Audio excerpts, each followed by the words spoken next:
Território é vida. A luta dos povos originários pela floresta e contra a devastação. Quando proteger é resistir. Você já parou para pensar por que as florestas mais bem preservadas do Brasil não estão sob controle de grandes ONGs, do Estado ou de empresas ambientais? Elas estão nas mãos dos povos indígenas. E isso não é coincidência. Em pleno século XXI, com tantas tecnologias e políticas públicas, os satélites mostram um dado incontestável. Onde há terra indígena demarcada, há floresta em pé. Onde não há, o desmatamento avança como doença. Esse vídeo não é sobre cultura, não é sobre passado, é sobre futuro, sobre sobrevivência. É sobre o papel real que os povos originários cumprem, mesmo sob ataque, na proteção da vida no planeta. Não estamos falando de romantismo ou de preservação no sentido raso da palavra. Estamos falando de uma forma radical de resistência que protege, cultiva, cuida. Uma forma de viver que não separa o humano da terra. Uma prática cotidiana que sustenta ecossistemas inteiros, mesmo sem receber apoio do Estado. O que acontece nos territórios indígenas não é um milagre. É o resultado de um modo de existência baseado em reciprocidade, em escuta, em responsabilidade. É um saber ecológico que não está nos livros, mas nas aldeias, nos rituais, nas trilhas abertas com os pés. Neste vídeo, vamos mostrar por que os povos indígenas são os maiores defensores do meio ambiente no Brasil e por que a luta deles também é a nossa. Vamos percorrer os caminhos da floresta, da história, da política e da ecologia. Mas, acima de tudo, vamos falar de escolhas. Porque não há como enfrentar a crise ambiental sem enfrentar também os sistemas que provocam essa destruição. Território não é só chão, é existência, é memória, é futuro. E enquanto houver floresta, haverá luta.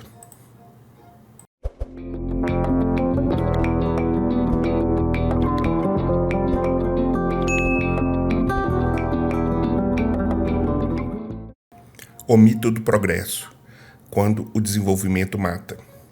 A palavra progresso sempre soa bonito, não é? Crescimento, avanço, civilização. Mas, e se te dissessem que no Brasil esse progresso tem cor, tem dono e tem um preço altíssimo, pago em sangue e floresta? Desde o início da colonização, o desenvolvimento serviu como justificativa para destruir mundos inteiros. Com nomes diferentes, mas sempre com o mesmo roteiro: expulsar, explorar, extrair. O Brasil oficial chama isso de modernização, mas na prática significa derrubar mata, abrir pasto, extrair minério e privatizar a terra. Significa expulsar comunidades inteiras com a desculpa de levar riqueza onde já existia vida, e vida em abundância. Em nome do progresso, povos indígenas são mortos, rios são contaminados e florestas se transformam em pó. E quem lucra com isso? Não é o povo. Não são os pequenos produtores. São os grandes latifundiários, as mineradoras transnacionais, os especuladores de terra, os donos do poder, que se escondem atrás de discursos de soberania e geração de emprego. Mas vamos aos dados. Relatórios da articulação dos povos indígenas do Brasil, estudos do INPE-IPAN e monitoramentos do MapBiomas são claros. As terras indígenas legalmente reconhecidas apresentam os menores índices de desmatamento da Amazônia Legal. Isso mesmo. Onde o progresso não chega, a vida continua. Quando o Estado e as empresas dizem que querem desenvolver a Amazônia, o Cerrado ou o Pantanal, eles estão dizendo, na prática, que vão apagar os modos de vida que sustentam esses biomas há milênios. Mas por que isso acontece? Porque os povos indígenas vivem de um jeito que desafia o sistema, compartilham terra, cuidam da natureza sem destruí-la, não acumulam riqueza e não se submetem à lógica da propriedade privada. Para o modelo dominante, isso é inaceitável. É preciso transformar tudo em mercadoria, inclusive a floresta, o rio e até a cultura. O progresso que mata não é erro, é projeto. Um projeto que considera o lucro mais importante que a vida. E é por isso que demarcar terras indígenas não é apenas um ato jurídico. É uma recusa, é um grito, é uma trincheira contra a devastação. Terra é vida. Por que a demarcação importa? Quando se fala em demarcação de terras indígenas, muita gente pensa que é uma questão de dar terra para quem não produz nada. Mas o que está em jogo é muito maior do que isso. Não se trata de dar, mas de reconhecer. Não é sobre posse, é sobre existência. E mais do que isso, é sobre equilíbrio ecológico. As terras indígenas são os últimos bastiões da biodiversidade brasileira. Elas abrigam mais de 80% das terras florestais intactas do país. E isso não é por acaso, é consequência direta da forma como esses povos se relacionam com o ambiente, sem cercas, sem monoculturas, sem destruição. É por isso que os dados do INPE, da APIB e do ISA são tão consistentes. Onde há terra indígena demarcada, há floresta protegida. E onde há floresta, há água limpa, clima regulado, diversidade genética e alimento para o futuro. A demarcação é, portanto, um ato de proteção à vida em escala planetária. Mas essa proteção não é neutra, ela desafia diretamente os interesses do agronegócio, da mineração e das políticas extrativistas, que enxergam o território apenas como espaço a ser explorado. Demarcar é travar o embate, é dizer não à destruição, é colocar limites a um sistema que lucra com desmatamento, com fogo, com envenenamento da terra. Por isso, a luta pela demarcação é constantemente atacada, porque ela desorganiza a lógica da propriedade privada, da exploração sem freio, da produção a qualquer custo. Mas aqui vai uma verdade incômoda. Sem terras indígenas demarcadas, o Brasil não cumpre nenhuma meta climática. Não há plano de combate às mudanças climáticas que funcione ignorando quem já faz esse trabalho há séculos. Ignorar isso não é só injustiça, é burrice estratégica. A demarcação é muito mais que um mapa com linhas. É uma política de justiça ambiental, de enfrentamento à crise climática, de reconhecimento de saberes milenares. É o caminho mais eficaz, mais barato e mais ético para manter os ecossistemas funcionando. Em um mundo que colapsa, proteger os territórios indígenas é proteger o que ainda nos resta de futuro. Invisibilização e violência. A real política do Estado brasileiro. O Brasil adora se vender como um país plural, miscigenado, multicultural. Mas por trás dessa imagem de povo acolhedor, há uma história silenciada, a história da violência contra os povos originários. Desde 1500, o Estado brasileiro, primeiro como colônia, depois como império e finalmente como república, operou como uma máquina de apagar povos, línguas, culturas e modos de vida. Uma máquina de transformar a floresta em lucro e gente em estatística.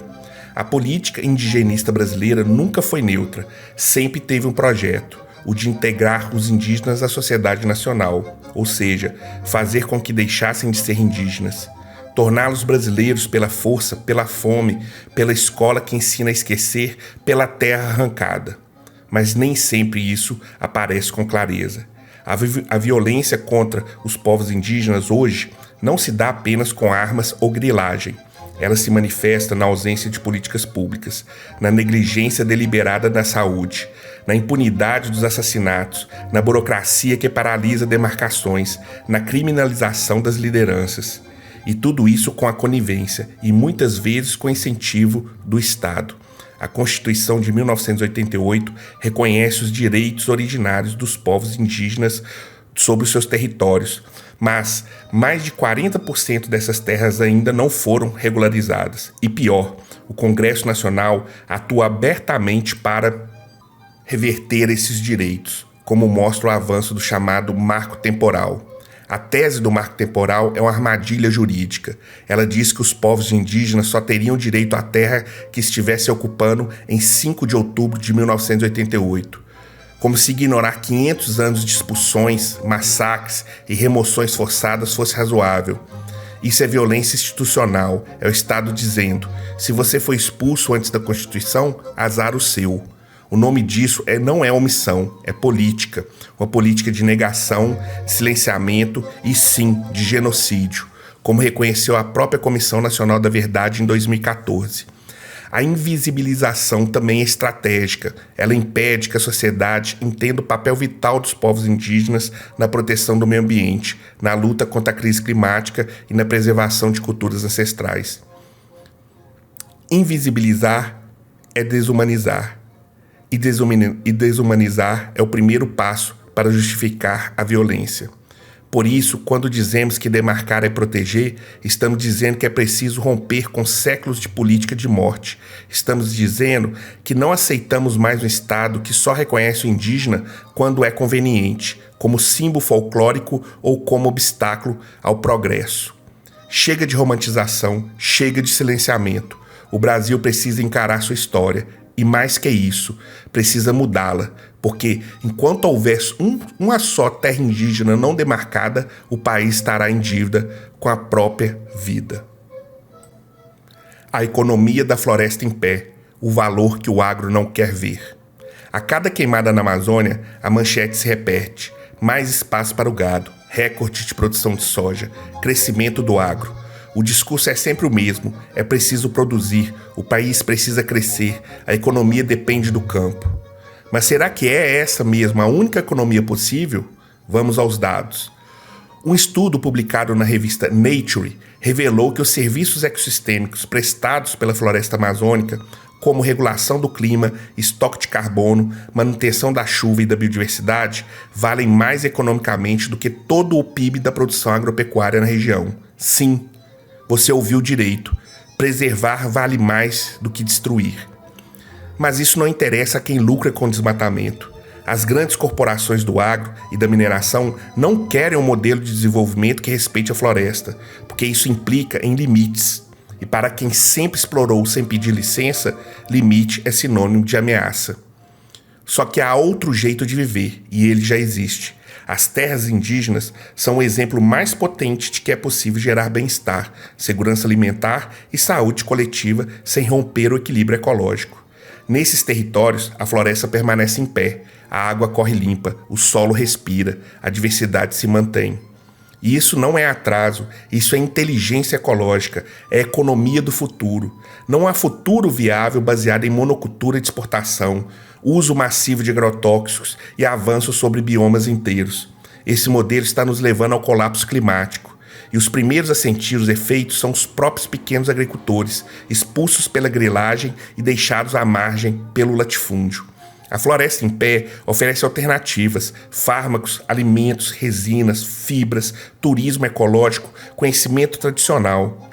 Mas tudo isso só é possível quando o território está protegido. E ninguém faz isso melhor do que os povos indígenas. Eles são os verdadeiros guardiões do maior patrimônio que temos, a vida. É hora de mudar o discurso. O que destrói empobrece, o que conserva enriquece. Mas não se trata só de dinheiro, trata-se de valor, valor da biodiversidade, valor dos modos de vida, valor da economia baseada em reciprocidade e não na exploração. A floresta não é um obstáculo, é caminho, e quem insiste em tratá-la como inimiga está cavando o próprio fim. Soberania é autonomia, território livre, povo forte. Quando se fala em soberania, logo vem à mente a imagem de bandeiras, quartéis, hinos, mapas e governos centrais. Mas será que soberania é isso mesmo? Ou será que soberania verdadeira é autonomia sobre sua vida, seu território, sua cultura e seu futuro? Para os povos indígenas, soberania nunca foi uma questão de fronteiras estatais, sempre foi sobreviver segundo seus próprios modos de existência, com seus tempos, suas cosmologias, seus sistemas de cuidado, sua relação com a terra. E é justamente isso que o Estado tenta controlar. A estrutura estatal brasileira, herdeira do colonialismo, insiste em centralizar decisões que não lhe pertencem, quer definir onde os povos devem viver, o que podem plantar, como devem falar, o que devem vestir e, principalmente, quem tem o direito de existir como povo. Mas soberania aqui tem outro nome: autonomia. Autonomia para manejar o território de forma sustentável, para transmitir o saber ancestral às novas gerações, para cuidar da saúde com práticas tradicionais, para educar sem apagar a língua nativa, para decidir em coletivo sem depender de gabinete em Brasília. Isso não é utopia, é realidade em dezenas de comunidades que já vivem de forma autogerida, fora das lógicas do mercado e das estruturas hierárquicas que dominam o restante do país. O problema é que essa autonomia incomoda quem lucra com dependência, incomoda quem vê o controle como sinônimo de poder, incomoda porque mostra que é possível viver sem patrão, sem latifúndio, sem tutela, sem subordinação. Não é por acaso que projetos de lei como o PL 490 ou a tese do marco temporal buscam restringir os direitos territoriais dos povos indígenas. Esses projetos não visam garantir soberania nacional, como alegam, visam impedir a soberania dos próprios povos. Porque onde há autonomia verdadeira, o controle do Estado e do capital enfraquece. E essa é a maior ameaça para quem sempre governou de cima para baixo. Portanto, defender os territórios indígenas é defender um outro modelo de soberania, baseado na liberdade, na coletividade e na conexão com a terra. Um modelo onde a floresta não é um recurso, mas parente, onde o futuro não é imposto, mas cultivado, onde viver bem não depende de PIB, mas de equilíbrio. Soberania não se impõe com farda, se constrói com autonomia e dignidade, e os povos originários sabem disso há muito mais tempo do que qualquer constituição. Demarcar é reparar, justiça histórica para os povos originários. Fala-se muito em justiça social, justiça climática, justiça ambiental, mas é justiça histórica. Quem deve ao Brasil não são os povos indígenas, é o Brasil que deve a eles uma dívida de séculos, uma dívida de sangue, de terra, de cultura, de vidas interrompidas e de mundos desfeitos. Uma dívida que não pode ser paga com palavras bonitas, nem com promessas de desenvolvimento, só pode ser paga com atitude concreta. E a principal delas tem nome: demarcação. Demarcar uma terra indígena não é um presente, não é um favor, é um reconhecimento, um ato de restituição, de responsabilidade. É o Estado dizendo: nós sabemos o que fizemos e não vamos continuar repetindo. Mas mesmo assim, o processo de demarcação no Brasil é lento, travado, atacado por todos os lados. Há mais de 700 terras indígenas no país e quase metade segue sem homologação definitiva. Enquanto isso, o desmatamento avança, os garimpeiros invadem, a grilagem se espalha, a violência explode e o Estado assiste. Cada dia sem demarcação é mais um dia de impunidade. Mas demarcar também não é só uma questão jurídica, é um ato de cura coletiva, é uma forma de reescrever a história, devolvendo aos povos originários o direito de existir plenamente, sem medo, sem tutela, sem invasores. A demarcação devolve espaço, mas também devolve tempo.